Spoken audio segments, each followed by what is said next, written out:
Hey, Shane. Yeah. Did you watch the Oscars this year?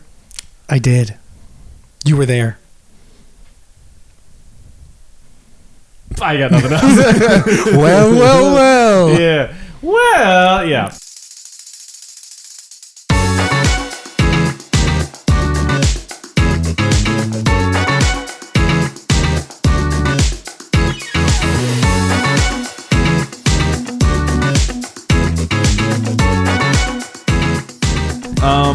The Oscars! The Oscars! Super fun time. Yeah. Better than your average Oscars, I would say. Yeah. The very least visually, it was a cool stage. It was a cool lighting setup. They did some different stuff this year that I liked, that I thought was cool, that I hope they continue. Yes, Jiminy was fine as always. Fine as always. Two had a couple of pretty good bits. Yeah. There were some bits that made me kind of go, okay, here we go. And then there were a bunch of other ones that I either like softly chuckled out or outright laughed at, which is about the norm for Jiminy. I would say the funnier part, not even the funnier part, the weirder part is that more of the presenters sucked this year than I think in a lot of years. Wow.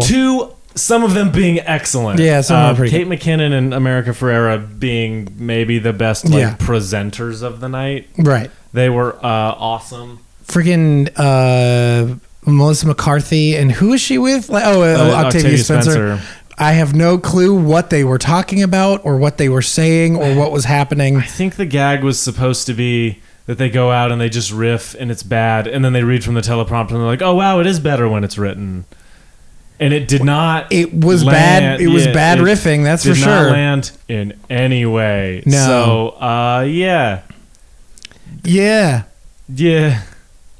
I got nothing on that. But okay, the best presenter of the night. Let's be so real. John Cena. Yeah. John Cena was the best presenter of the night. Because he was presenting something. That was for sure. But the funny part is you strip that away and all of his deliveries were also solid. Yeah, that's very great. true. Very true. He's the man, just top of his game. Honestly, John Cena for host 2025? I would be so completely and deeply into that. I'd be very down for that. I think John Cena should host every year. Yeah. Yeah.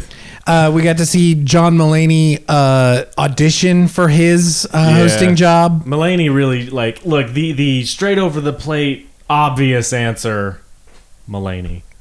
Yeah, it was funny. He had his Field of Dreams bit was genuinely funny. Yeah. I'm seeing everyone joke online that they're going to kill off Spider-Ham after the Madam Web comment. Literally. But yeah, no, this year's Oscars was good. It was way more heartfelt. I felt like a lot of the speeches were really good. Yeah. I don't know. I was super into it. Yeah. Go Oscars. Go Oscars. How they did all of the acting awards was dope. Yeah. I loved that. That was really, really, really cool. Yeah. And I hope they continue to do that because I really liked that. Look, I love a good act. I love montaging an acting clip and going, why'd they choose that clip? Yeah, that's always fun. It's an Oscars tradition. Same thing with the writing clips. It's like, what a line to pick. Yeah, but I was super into this this thing they did. It was so touching and heartfelt and just kind of wonderful. Yeah, I think they should have had Emma Stone on stage to give the award that she was nominating because she's a past winner. That would have been awesome. That would have been funny. Just layer upon layer.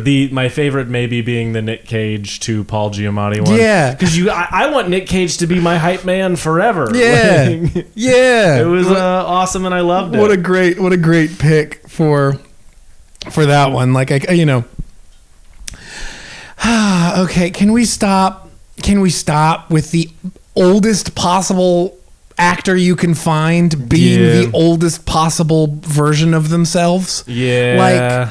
That what's with the Oscars and fumbling the bag when Emma Stone wins best actress? Straight. They have to make a weird thing. It was so weird. It felt so weird. The audience felt like they didn't know what to do. The orchestra came in late. The camera crew. The camera crew was like, because the thing is he just said Oppenheimer. He said, I see Oppenheimer. And then he didn't read the names on the list. No. And it was just like... He also didn't say, and the award goes to, which kind of feels like tradition. It feels like you have to say that. Yeah. That was a really weird way to end this thing. Either get Tom Hanks every year or whoever the Academy president is. It's kind of wild that the Academy president doesn't give out any awards. Yeah, the Academy president usually just kind of pops in to say one or two things and then dips. And I agree. The Academy president should give out Best Picture. She, when she was on screen for her little moment on screen, she does a wonderful job presenting. Yeah, but just then they can't get clippable moments like Al Pacino being a complete weirdo. I know, but it's awful. Yeah, it's terrible. Awful. Just I don't know. Just get Warren Beatty again. Yeah, let's run it back and see if he can get it right this time. Let's get Steve Harvey out there and see if he can get it right this time. I'm in. Yeah.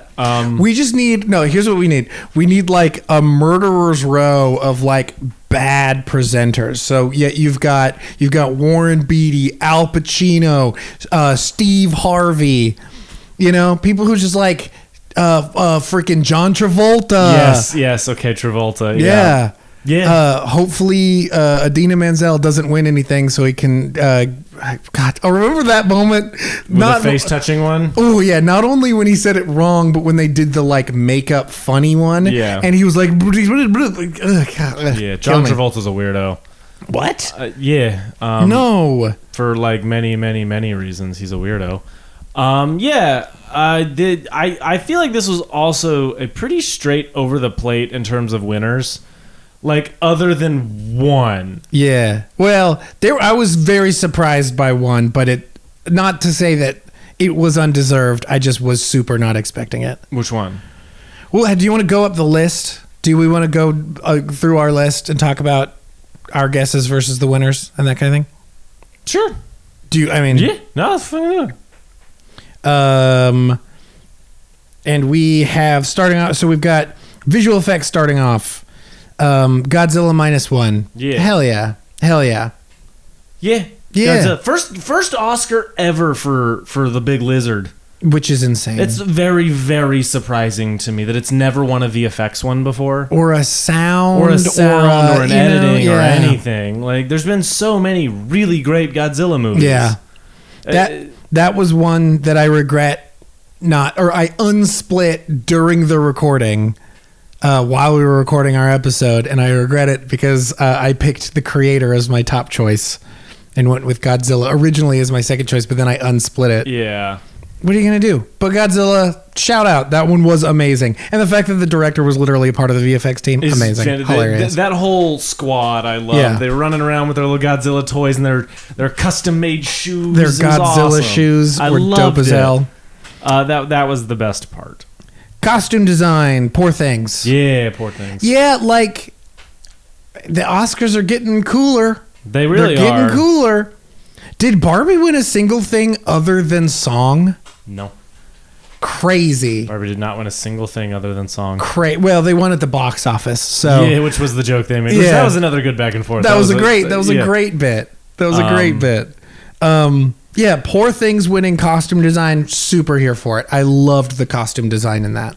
Yes, I agree. Well deserved. So, honestly surprised it wasn't Barbie. But yes. Now, I funnily enough, I think I might have preferred I loved Poor Things. Like, I preferred Poor Things as well. I just thought they were going to go Barbie. I thought for sure they'd give it to Barbie. Then, song. What was I made for? Well, we also had makeup and hair for Poor Things. I completely skipped that. Yeah. Also super, super, super, super, super deserved. Yeah. Another one. I thought they were going to go Maestro on that. I thought... Maestro was their, it's the safe bet. The one that's which I watched Maestro.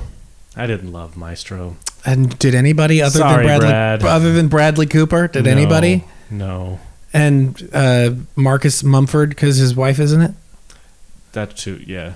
Just not Carey Mulligan, just Marcus Mumford's wife. Yeah. I'm just kidding. I mean, like, Poor Things again. Like, I way preferred Poor Things to. Yeah, I think Poor Things was the best choice. Yeah. I think it was the coolest choice. They were doing the weirdest shit. Poor Things kind of ended up sweeping up on the technicals. I mean, like big time. Yes, like super, yeah. And then, I spoiled a second ago. What was I made for? One. This is important to talk about. The I'm Just Ken musical number featuring Ryan Gosling and the Kens exceeded expectations. It was brilliant. It was the best. Martin Scorsese was on his feet. Oh, hell yeah. That's the latest Francesca video. Is Martin Scorsese smiling and being like, hell yeah. That was so much fun and so good. Going out to the crowd with the mic, literally going up to Emma Stone. Do the La La Land reunion. The La La Land Gangster Squad and Crazy Stupid Love. Crazy Stupid Love reunion. I need those two to be in a movie again pronto. They gotta. Yeah. They're so clearly friends too. It's like, literally. Why haven't they? Original score? Yeah, Oppenheimer. I mean, Ludwig. Yeah. Second time. Very strange career that man has had. You should look into it. No kidding. Yeah, from freaking making the music for Community to being Childish Gambino's producer to now making some of the best scores ever. Yep. 2-time Oscar winner. Yeah. Dude's nuts. And he looks like my brother. He looks like your brother. He looks like my brother. I still of this list, my preference was still Poor Things. Like, I really, really, really love the score for Poor Things. I think that score is like doing more interesting things. That being said, like, they're both phenomenal. But the biggest snub of the year is the fact that Past Lives didn't even get nominated for the category. Or any acting noms. Or anything that it deserved. Yeah. It should have won everything. Honestly, this was a tough year. Yeah. So it's like for a year for it not to get stuff, it's like at least it was in like a crazy strong year. Well, look, not to be this guy, I love John Williams more than anything. Yeah, no, I know. But that should have been. Yeah, but Past why Lives. was American Fiction on here too? You know what I mean? I haven't even heard the score for that. So I don't actually know. Not to say it's a bad score. Neither is the Indiana Jones score. Neither of those are bad scores. It's just I feel like there was way like more powerful ones this year. Past Lives. Yeah. Anyway, what do we know? We're not Oscar voters. Production. No. Which one are we on? Yeah, production design. Yeah. Poor Things. Again, sweeping the technicals. So well deserved. Another one where I was like, I guess the Oscars are cooler than I thought they were. Yeah. Because like I really thought they'd go Barbie with this one. And I think this is the one where it's like, I was pretty 50-50. Like all the Barbie stuff was so cool. Yeah, it was like, they're so different. Mm-hmm. Like, you know, they're doing such different things where like, Poor Things is just like wild creativity. Mm-hmm. And Barbie's just like, pitch perfect, like just perfection. Yeah, you know, like the recreation of these famous or of these Barbie houses and like the creation of that Barbie world in 3D Technicolor is dope. But man, yeah, Poor Things just absolutely sweeping these categories so far. And then coming up, sound. Yeah, Zone of Interest. That was like a.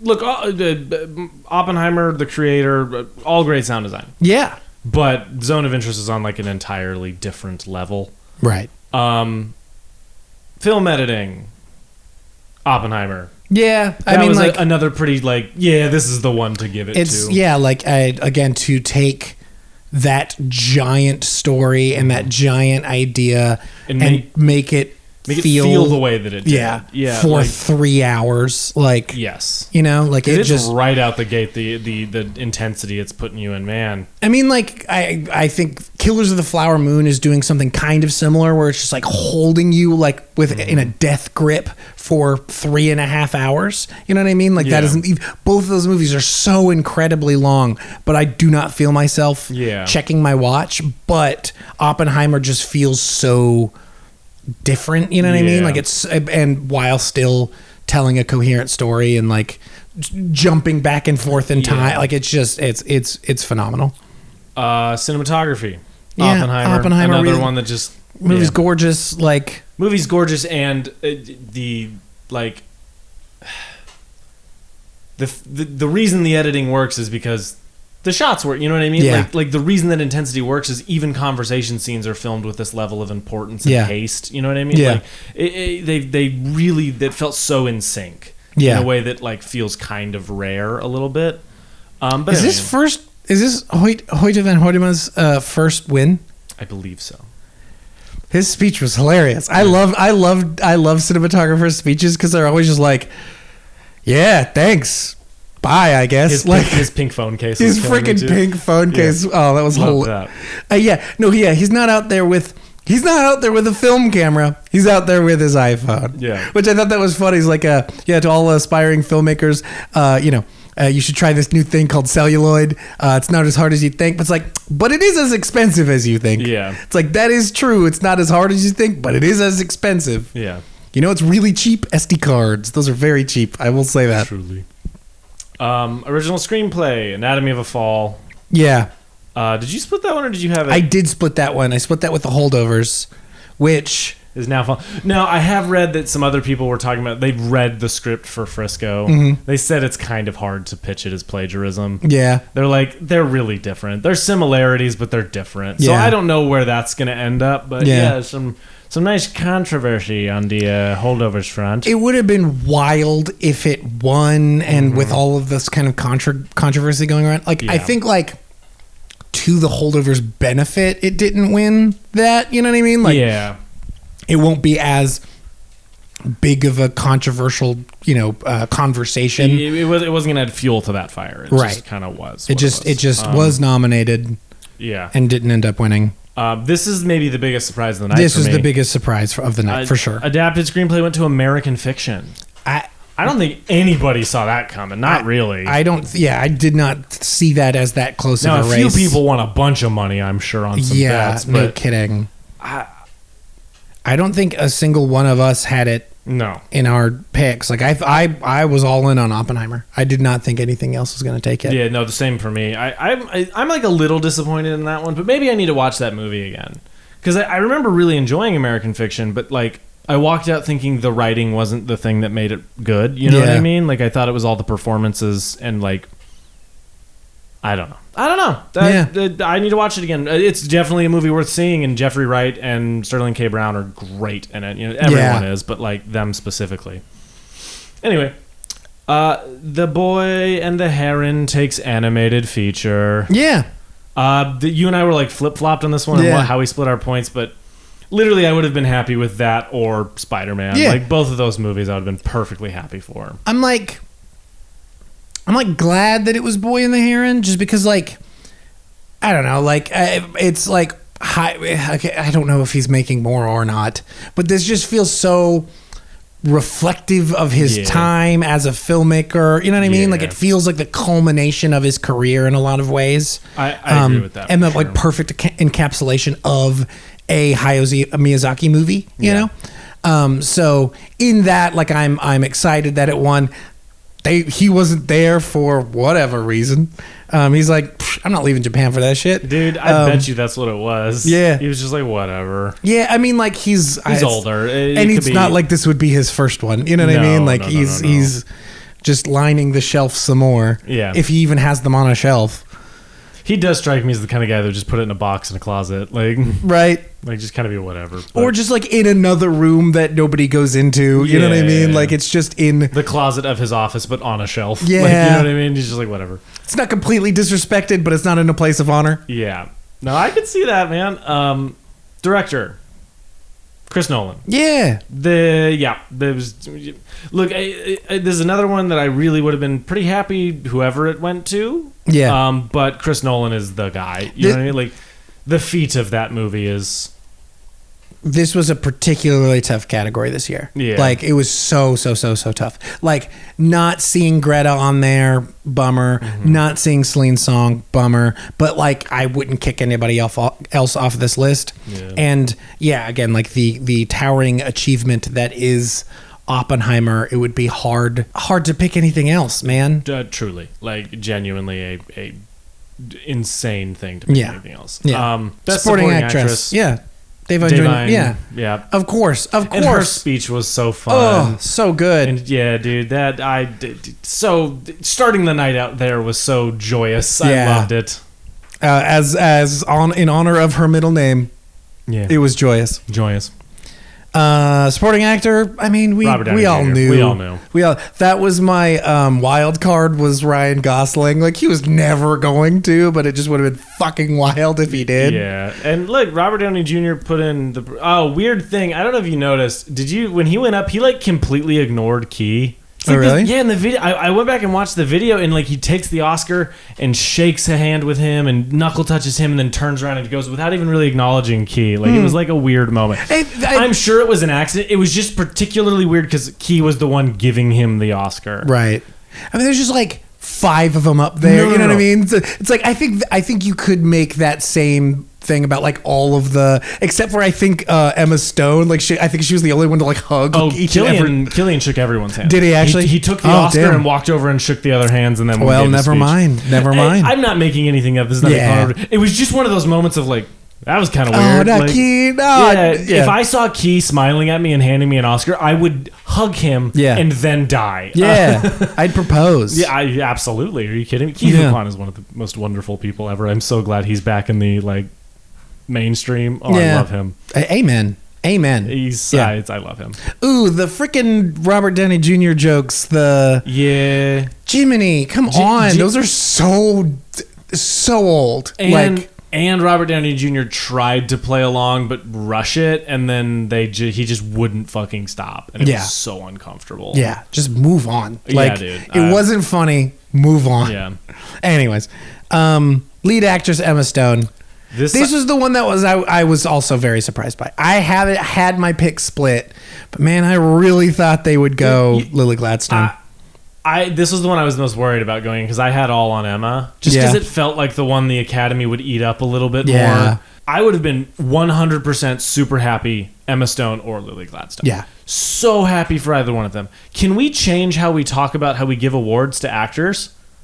Because they were like, Lily Gladstone, I didn't hear one person talk about her performance all night. I watched the entirety of the red carpet coverage. Yeah. They only talked about how she would be the first Native American woman, or first Native American actor to win. Right. And I was like, hey guys, her performance was incredible. Yeah. Do we want to maybe bring up that at all? Like, that was frustrating me all night long, where I was like, what is happening? Can someone compliment her acting, please? Who knows? Maybe that was part of, in the For Your Consideration campaign, that, maybe that was part of it, is they weren't highlighting the performance, they were highlighting the history potential of it. Yeah. Which, look, and I think she's already signed on for like a Charlie Kaufman movie or something crazy. Sick. So like, she's gonna be back. Yeah. She's gonna win one. Yeah. She's amazing. She's already in like a limited series. Yeah. Like, she's gonna start blowing up here. Yeah.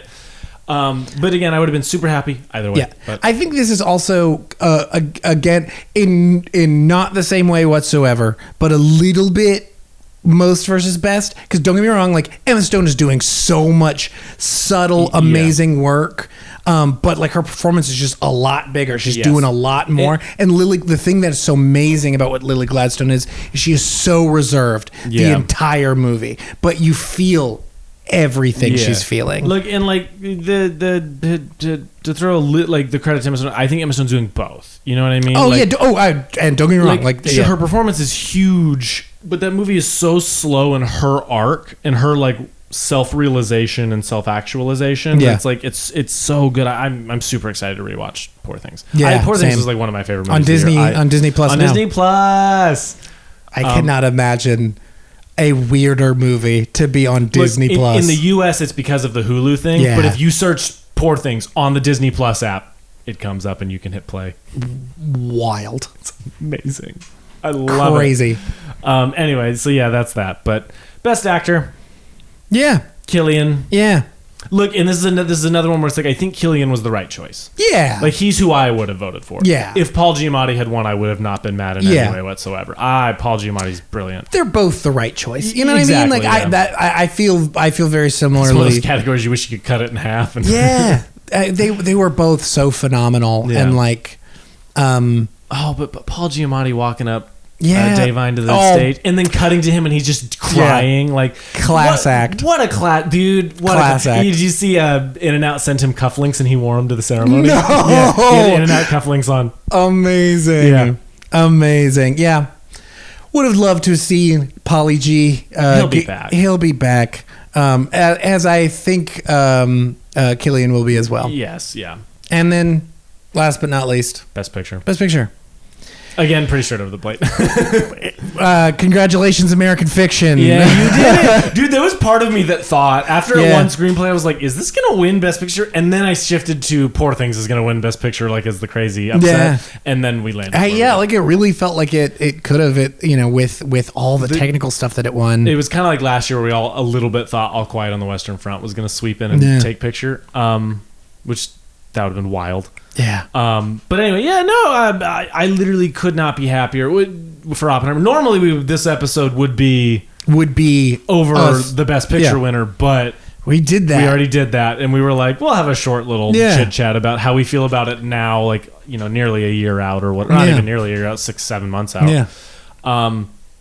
But yeah, one Best Picture. I'm super happy for those guys. Yeah. Like Chris, it got me thinking about like what are the directors that have like won Best Director or been nominated a bunch of times but never had a Best Picture winner. Yeah. And like what that is, because Chris Nolan feels like a guy who needs a Best Picture winner. Yeah. Just in his like repertoire. Yeah. You know what I mean? Like the same way Scorsese and the same way Spielberg and all the, you know what I mean? Yeah. So got me thinking about that. I want to kind of like look into the best directors who never directed a Best Picture winner. I mean, Fincher's definitely on that list. Fincher's definitely on that list, and he should have had one. Yeah. Yes. And a Best Director. A couple. There's a couple that probably could have taken that. Yeah.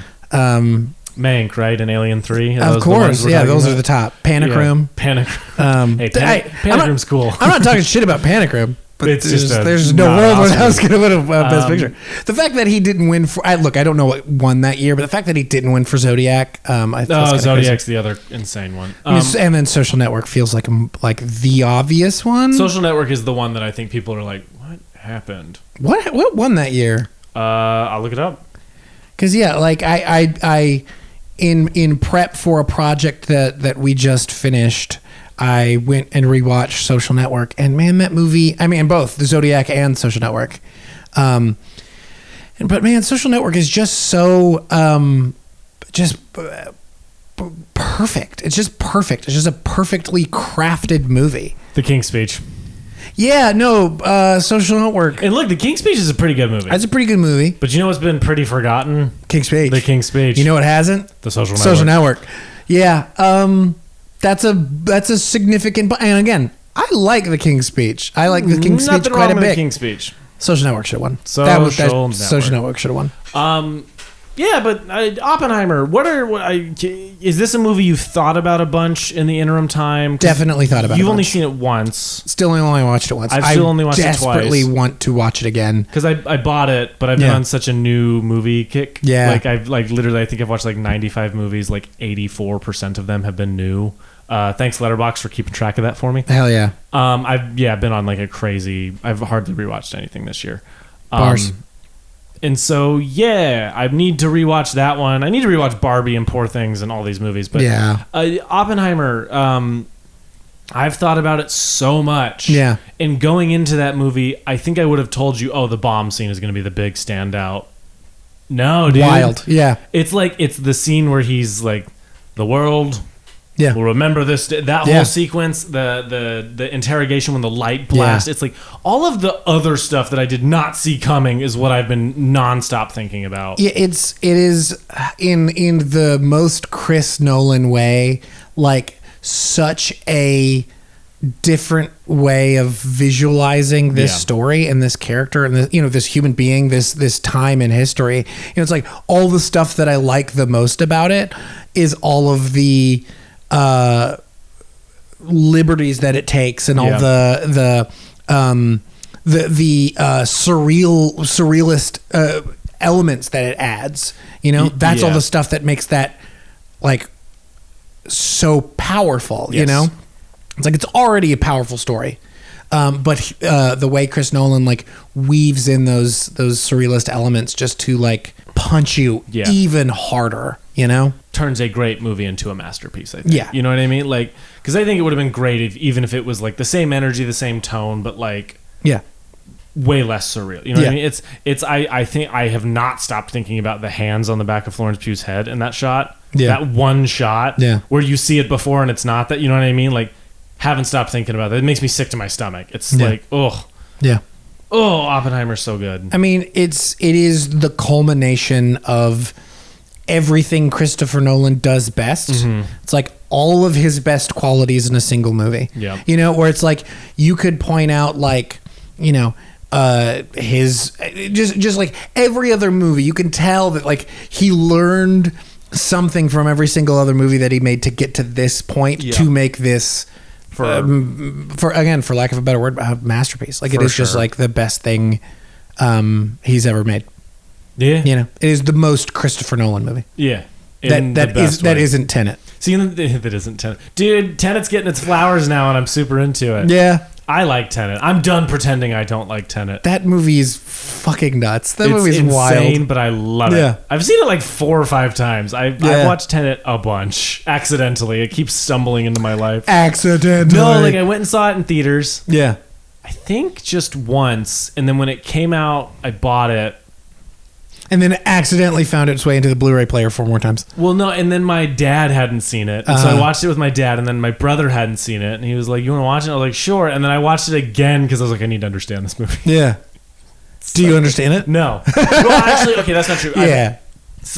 I've watched a Patrick H. Willems video on Vibe movies, and he explains the plot of that movie. Yeah. And I got like maybe 45-50% of that beforehand, and then he's like, this is what it actually is. And I was like, oh. I think I got like most of it in the first watch, but it's just the insanity. Yeah. The insanity. Well, here's the thing. I thought I did, and then I watched the Patrick H. Willems video, and I was like, oh, fuck, I didn't quite understand that. Yeah. I got the vibe. They explain it to you in the movie. You can't, you got to like step back and watch it as Christopher Nolan has a hard time explaining that movie, but he even says like he's meant to be experienced, not like just, you know what I mean? Yeah. Anyway, I loved Tenet. In a way, it's like a conversation with a movie like Memento or something like that, where it's like that movie is so like nitpicked over, where this one's like, fuck you can't nitpick it if you tried. Like even I can't. Just sit back, fellas. Like anyway, just feel that shit. How does Christopher Nolan go to his next movie after Oppenheimer? Is he doing James Bond? No, there's been rumors, and I think he said he's interested, but there's been no official. I mean, that would track with like going to do Batman. Yeah, I mean, like, who knows, man? Who knows? Like, my question is, do you try to do something bigger than Oppenheimer, or do you just go back and do a really small movie? Like, but is he past small movies? Like, what's the last time he did a quote unquote small thing? Like literally the back Prestige? in the Prestige, like, yeah, and that's still pretty big. He, I think he is on his like the TikTok journey of big cool action movie, and then award friendly, like not award friendly, I like, or just like thinky, period PC kind of thing, because like he did. Yeah, that's what Del Toro does. Del Toro does the blockbuster, and then his in the blockbuster. He did like Batman Begins, The Prestige, The Dark Knight, Inception, Dark Knight Rises. That would be the think PC period piece, but Inception's Inception. Dark Knight Rises, Dunkirk, Tenet, then now Oppenheimer. So we're on the swing towards big weird action-y thing, which I'm super. So I think James Bond would fit right into that. No. Christopher Nolan, famously a Fast and Furious fan. Please, we need you. This would be the thing. We have never needed anything more than for Chris Nolan to take the reins of Fast 11. Dude, I love it because people keep trying to question him about it. He's like, no, they're just great. Nah, those movies just rule, dude. It's like the whole award season, everyone kept waiting for Robert Downey Jr. to shit on being in Marvel movies, and he never did it. He was like, I learned a lot. I loved those movies. They were great. Yeah. Yeah. It's like, stop trying to get actors to shit on their own careers. Not everyone is Dakota Johnson. But Dakota Johnson doesn't need this shit. Yeah. Apparently Sony's pissed at her. What? No, really? Yeah. I don't blame her, nor do I blame them for being mad. No. I mean, like, hey, they made the movie. It's their fault. Yeah. No, I agree. You could tell that cast signed up for something really different. Oh, 100%. Yeah. That was like my thought of like it was so much. We haven't talked about that on pod. No, yeah, you had to go see Madam Web alone. Yeah, I went and saw Madam Web alone. Do we want to have that conversation today, or do we want to do something about that at a different time? Different time, because we still got to talk about the winner of our little Oscar game. Yeah. Have we not already done that? No, we didn't say anything about it yet. Spencer won. I won. Woo! I won pretty good too. It made me feel good. I needed this. Yeah. Yeah. Congratulations. Thank you very much. You won last year. Yeah. I legitimately think we are going back and forth. We typically do go back and forth. I have skipped a couple of years. Like I skipped 2020 just because I didn't see literally a single thing that was nominated. Didn't we all skip 2020? I feel like we just didn't do it because all of us were like, I don't know. I hadn't seen a single movie that was nominated. Yeah. So I was like, yeah. And then I think we did 2019 because that was the Parasite year. Yeah. And then I think we skipped 2020. Yeah. And then we've done it since then. Yeah. Give or take. And then you missed. You didn't do the second year we did it. Right. Like originally, way back when. Second or third year. Because you won the first one. I think I skipped the next one. Yeah. And then I think I won. I think so. And then that might have been 2019 was when I was my first win. Probably. And then I won last year. Do you know who won the year before that? No. I don't remember. I genuinely. That was also the screwy year where we all thought Bradley Cooper and all that was like that was a weird Oscar. So I don't actually know who won that one. Yeah. Anyway, it doesn't matter. We need to get a Lego Oscar that we just pass back and forth to different sides of it. No, we'll spray paint Darth Vader gold. There you. Kind of in on that. Well, freaking let's do it. Hey, it's yours. We'll gold decal them. We'll get like gold plating for here and the eyes and stuff. They make a gold or they make a Lego Oscar, right? Yeah, I think it's expensive. Yeah. So I don't know how much we'll look into that. Yeah. Anyway, so I won. I kicked everyone's asses. I'm the best. Yeah.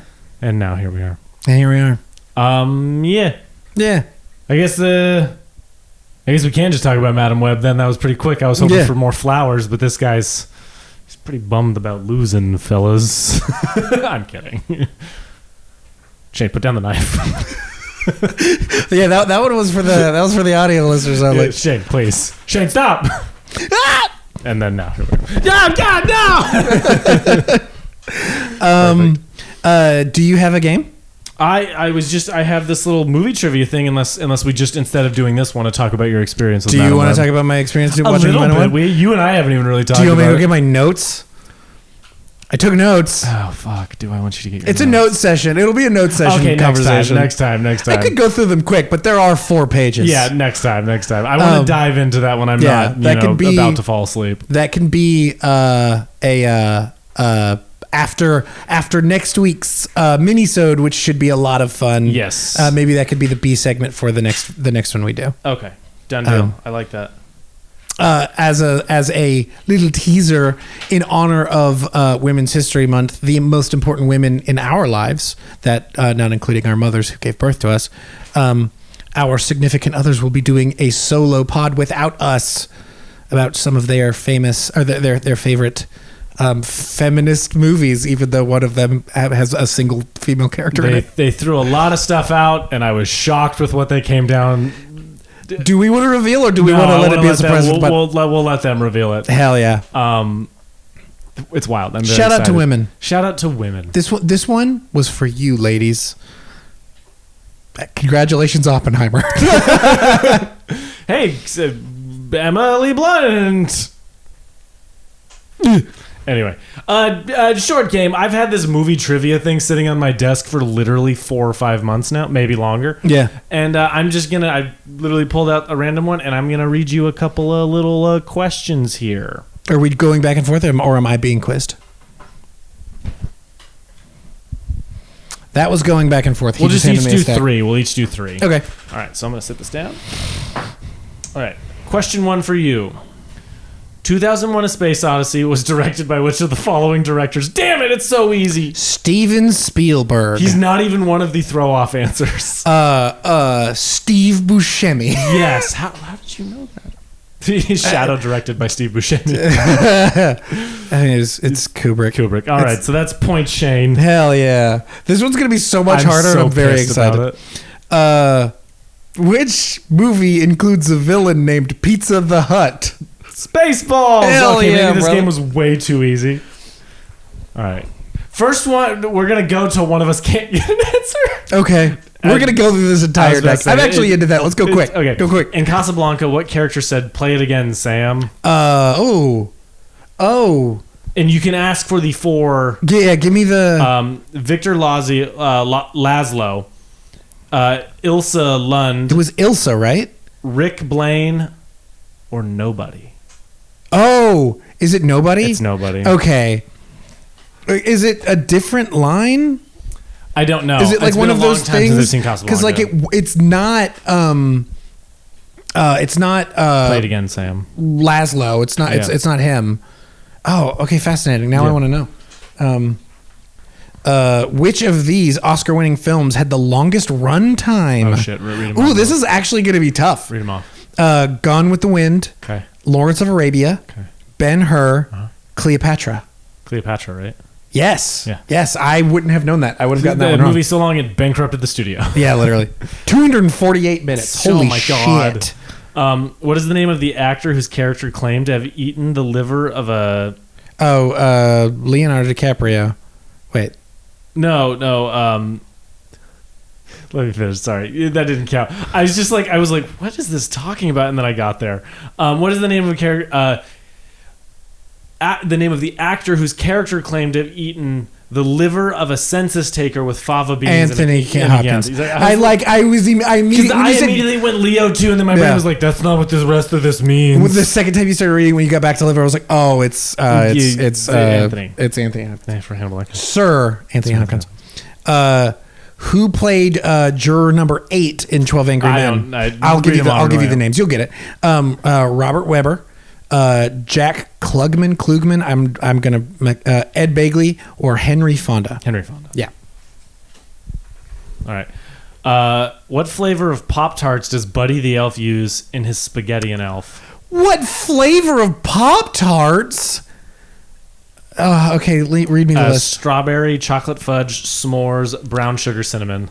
Okay, I was gonna guess either s'mores or strawberry, but I am not sure. What a wild question. S'mores. Chocolate fudge. Fuck off. Yeah. What a dumb question. Wait, read me one more. I want to see if Yeah, we'll do spelling bee rules. Yeah. Yes. In the never-ending story, what kind of creature is flown by the film's protagonist? Dog, dragon, giant falcon, Pegasus. Dragon. Yeah. I thought it was going to be some like dragon buffalo or something insane, like, or just Falcor. Yeah, for Falcor. That's his name. Like it Falcor. You ever the Lonely Island? Yes. Terrible. Anyway, let me do one more. Let me see if I can regain my honor after that wild one. Okay. For what movie did Steven Spielberg win his first Oscar for Best Directing? Read me the list. I'm actually... Jaws, Temple of Doom, Schindler's List, Close Encounters. Schindler's List? Yeah. Okay, good. I knew it wasn't Jaws, but I was like, and I don't think it's Close Encounters. Yeah. And then it wasn't Temple of Doom. Don't get me wrong. I'm a Temple of Doom apologist. Even though that movie's tough to talk about. Yeah. Yeah. Yeah. Temple of Doom's gorgeous though. Holy shit, that movie is so good looking. Yeah. Anyway, Jinx Yumi Soda. Go get me one right now. Leave the pod. Are we doing recommendations? Yeah. Or is do there you have a recommendation? I can come up with one.